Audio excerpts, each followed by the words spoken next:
କିଛି ନୂଆ ଶିଖିବା, କିଛି ନୂଆ ଜାଣିବା, କିନ୍ତୁ ବୁଝିବା, ପଢିବା ଏବଂ ପ୍ରୟୋଗ କରିବା, ସେଇଟା ହେଉଛି ଓଡ଼ିଆ ପାଠଶାଳାର ପ୍ରଚେଷ୍ଟା। ଆପଣମାନଙ୍କୁ ସମସ୍ତଙ୍କୁ ସ୍ୱାଗତ। ଓଡ଼ିଆ ପାଠଶାଳାକୁ ଚାଲନ୍ତୁ। ଆଜିର ଭିଡିଓରେ ଆମେ କଥା ହେବା ଭାରତର ବିଭିନ୍ନ ରାଜ୍ୟମାନଙ୍କର ବିଶେଷତା ବିଷୟରେ। ଆରମ୍ଭ କରିବା ଆନ୍ଧ୍ରପ୍ରଦେଶରୁ।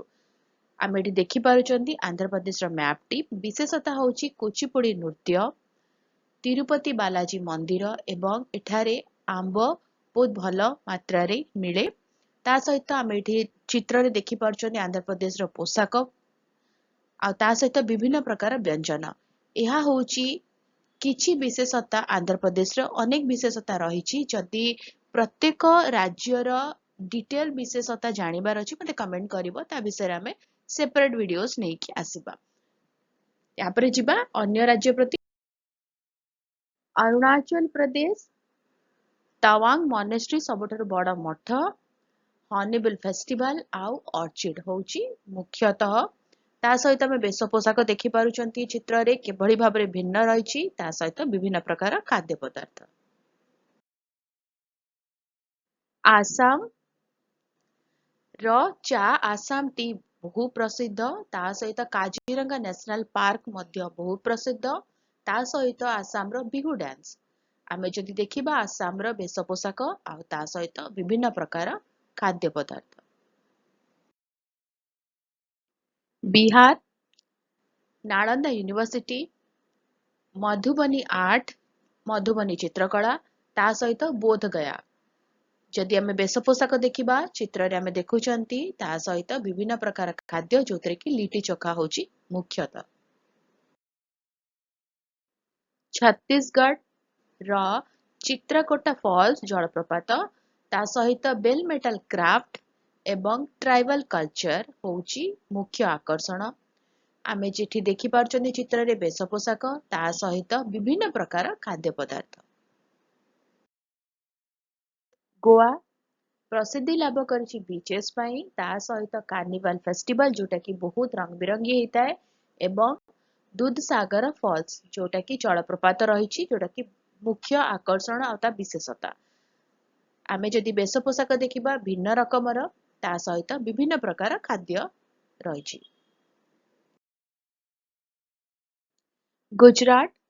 ଗୁଜରାଟର ଗିର୍ ନ୍ୟାସନାଲ ପାର୍କ, ସୋମନାଥ ମନ୍ଦିର ଏବଂ ଗର୍ବା ଡ୍ୟାନ୍ସ ହେଉଛି ମୁଖ୍ୟ ଆକର୍ଷଣ। ତା ସହିତ ତାଙ୍କର ବେଶ ପୋଷାକ ମଧ୍ୟ ଭିନ୍ନ ରକମର ଆଉ ଖାଦ୍ୟ ପଦାର୍ଥ ଅନେକ ରହିଛି। ତା ମଧ୍ୟରୁ ବିଶେଷତଃ ହେଉଛି ଢୋକଲା। ହରିୟାଣାର ସୁରଜକୁଣ୍ଡ ମେଲା ହେଉଛି ମୁଖ୍ୟ ଆକର୍ଷଣ। କୁରୁକ୍ଷେତ୍ର ଯେଉଁଠାରେ ମହାଭାରତର ଯୁଦ୍ଧ ହୋଇଥିଲା।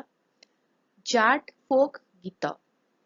ଆମେ ଏଠି ଦେଖିପାରିବା ସେମାନଙ୍କର ବେଶ ପୋଷାକ ଆଉ ନାନା ପ୍ରକାରର ବ୍ୟଞ୍ଜନ। ଝାରଖଣ୍ଡ ଟ୍ରାଇବାଲ ଫେଷ୍ଟିଭାଲ, ତା ସହିତ ବେଟଲା ନ୍ୟାସନାଲ ପାର୍କ ଆଉ କୋଇଲା ଆଉ ଖଣି ଅନେକ ପରିମାଣରେ ରହିଛି। ଆଉ ବେଶ ପୋଷାକ ହେଉଛି ଏଭଳି ଭାବରେ ଆମେ ଚିତ୍ରରେ ଦେଖୁଛନ୍ତି। ତା ସହିତ ବିଭିନ୍ନ ପ୍ରକାର ବ୍ୟଞ୍ଜନ, ତା ମଧ୍ୟରୁ ଢୁସ୍କା ହେଉଛି ଅନ୍ୟତମ। ହିମାଚଳ ପ୍ରଦେଶ ସିମଲା ଆଉ ମନାଲି ହେଉଛି ହିଲ୍ ଷ୍ଟେସନ। ଚାମ୍ବା ରୁମାଲ ହେଉଛି ପାରମ୍ପରିକ ହସ୍ତଶିଳ୍ପ କାର୍ଯ୍ୟ। ତା ସହିତ ଆପେଲ ଏଠାରେ ବହୁତ ଭଲ ମାତ୍ରାରେ ମିଳେ। ବେଶ ପୋଷାକ ଆମେ ଚିତ୍ରରେ ଦେଖିପାରୁଛନ୍ତି କେତେ ଆକର୍ଷଣୀୟ ଆଉ ତା ସହିତ ବିଭିନ୍ନ ପ୍ରକାର ବ୍ୟଞ୍ଜନ। ଆମେ ଆଜି 10ଟି ରାଜ୍ୟର ବିଶେଷତା କଭର କଲେ। ପାର୍ଟ 2 ଭିଡିଓରେ ଆମେ ଆଉ ଆଗକୁ ଯିବା ଆଉ ପାର୍ଟ 3ରେ ଆମେ ତାକୁ ଶେଷ କରିବା। ଯଦି ପ୍ରତ୍ୟେକ ରାଜ୍ୟର ବିଶେଷତାକୁ ଇନ୍ ଡିଟେଲ ଜାଣିବାର ଅଛି, ଯେମିତି ମୁଁ ଆରମ୍ଭରେ କହିଲି, ମୋତେ କମେଣ୍ଟ କରିବ। ଆମେ ତାପରେ ଇନ୍ ଡିଟେଲ୍ସ ପ୍ରତ୍ୟେକ ରାଜ୍ୟର ବିଶେଷତା ବିଷୟରେ ଇନ୍ ଡିଟେଲ୍ସ ଭିଡିଓ ନେଇକି ଆସିବା। ଆଉ ଯଦି ଭଲ ଲାଗିଲା, କିଛି ଡାଉଟ୍ ଅଛି, କିଛି ନିଜର କିଛି ଓପିନିଅନ ଅଛି, ତାହେଲେ କମେଣ୍ଟ ଲେଖିକି ଦବ, ତାକୁ ରିପ୍ଲାଇ କରିଦବା। ଆଉ ଯଦି କିଛି ବଢିଆ ଓପିନିଅନ ଆସିବ ତାକୁ ଆମେ କନସିଡର କରିବା। ଆଉ ଯଦି ଭିଡିଓ ଭଲ ଲାଗିଲା ଟିକେ ଲାଇକ୍ କରିଦିଅ, ଭିଡିଓ କନ ସହିତ ସେୟାର କର।